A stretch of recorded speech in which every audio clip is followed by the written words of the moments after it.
Sir నాకు ఎప్పుడూ doubt వస్తుంటుంది.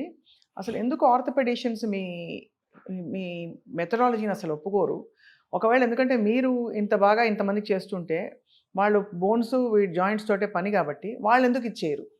అంటే ఆర్థోపెడిషియన్స్ అని కాదు, ఆర్థోపెడిక్స్ కూడాను పాతకాలం నుంచి లేదు.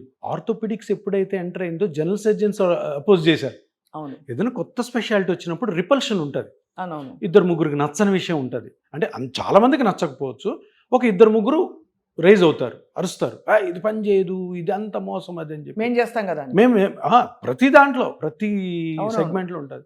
సో ఇది నార్మలే. ఈ హర్డల్స్ ఫేస్ చేయాల్సిందే, ఈ ఆటంకాలను దాటుకొని వెళ్ళాల్సిందే.